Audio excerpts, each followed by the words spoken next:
बूढ़े बैल का नसीब। आज तो मैं मालिक से बात करके ही रहूंगा। उन्हें एक दूसरा बैल लाना ही पड़ेगा। मालिक के पास इतने सारे खेत हैं, वो भला मैं अकेला कैसे जोत सकता हूँ।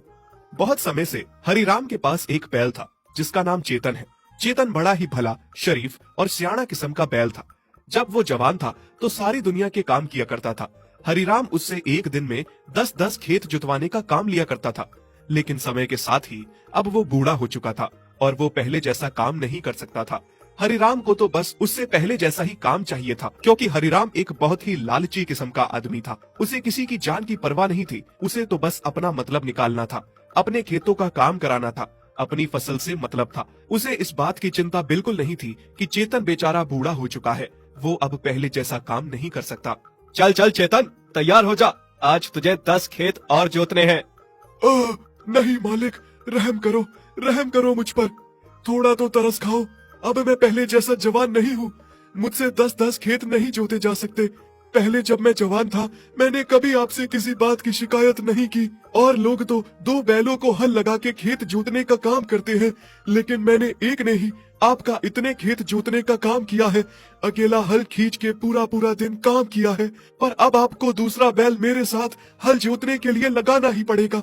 अच्छा, तेरी इतनी हिम्मत, तू मेरे साथ जुबान लड़ाए। दूसरा बैल कहाँ से लेकर आऊंगा?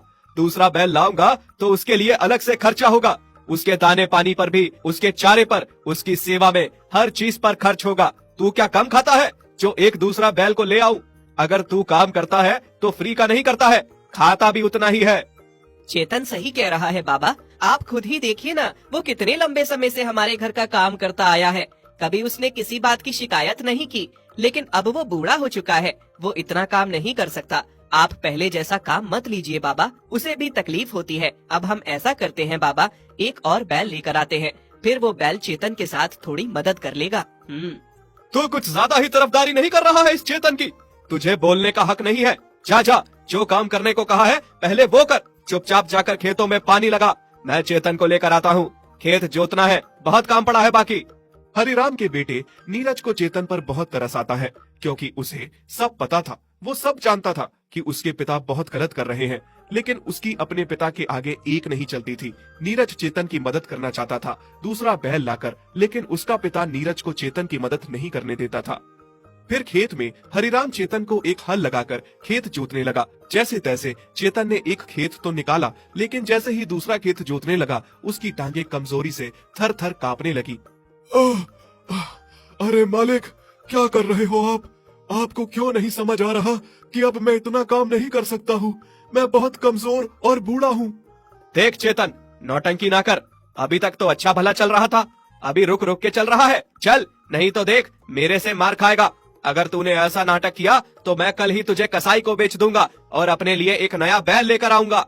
जैसे ही हरिराम ने चेतन को कसाई को बेचने की बात कही, चेतन बहुत घबरा उठा। नहीं मालिक, मुझे कसाई को मत बेचिए।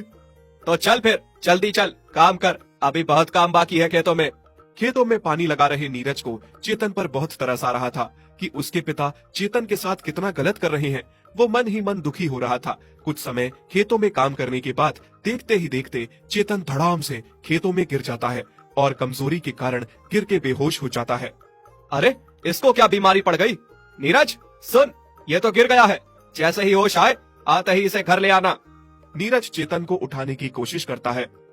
चेतन, उठो उठो, क्या तुम पानी पियोगे? ये लो, थोड़ा सा पानी पी लो, जिससे तुम्हें होश आ जाएगा। नीरज चेतन को पानी पिलाकर होश मिलाकर घर आ जाता है।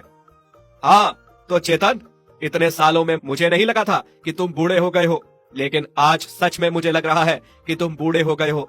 अब तुम कोई काम नहीं कर सकते, तुम किसी काम के नहीं रह गए हो। मुझे अब दूसरा बैल काम के लिए लाना ही पड़ेगा, और मैं तुम्हें मुफ्त का फ्री में यहाँ पर नहीं पाल सकता।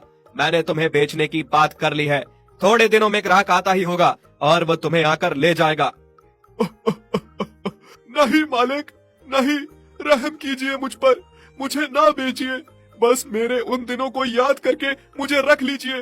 मैंने आपके खेतों में शिद्दत से दिन रात काम किया है। एहसान फरामोश, मैंने क्या तुम्हारे लिए कम किया है? जितना मैंने तुम्हें खिलाया पिलाया है, किसी दूसरे घर में होते तो आज तक तुम मर चुके होते। हरिराम अपने लिए एक जवान और नया बैल लेकर आता है। वहीं चेतन की जगह पे उसे रखता है, खूब खिलाता पिलाता है और चेतन को बाहर ठंड में बांध देता है और ना उसे चारा देता है ना पानी। चेतन अपने मालिक से बहुत दुखी था कि उसने अपने मालिक के लिए इतना कुछ किया और वो सब भूलकर अंत में जाकर उसके साथ ये सब कर रहा है। मालिक, आप इतने खुदगर्ज हैं, मुझे नहीं पता था। आज आपने एक नया और जवान बैल लाया, उसे अंदर बांध दिया और मुझ पर इतना भी तरस नहीं है, मुझे ठंड में बाहर बांध दिया और फिर ना पानी दिया न चारा। क्या हम जानवरों की बस यही औकात है? बाबा, आप ये क्या कर रहे हो? नया बैल आने से आपने चेतन को बाहर बांध दिया, हालांकि अंदर जगह भी थी उसको भी अंदर बांधने के लिए, पर आपने उसे बाहर बांध दिया। इतनी ठंड में ना उसे खाना दिया ना पानी दिया। उस बेजुबान पर थोड़ा तो तरस खाओ। अरे बेटा, तुम इतनी चिंता क्यों कर लेते हो इन जानवरों की? ये जानवर होते ही ऐसे हैं, किसी काम के नहीं होते। कुछ समय तक काम आते हैं, उसके बाद फिर बूढ़े हो जाते हैं, फिर किसी काम के नहीं रहते। और वैसे भी इस चेतन का हमें करना ही क्या है, चाहे ठंड में बंधा हो या अंदर, और चारा पानी देकर ऐसे ही क्यों बर्बाद करना है?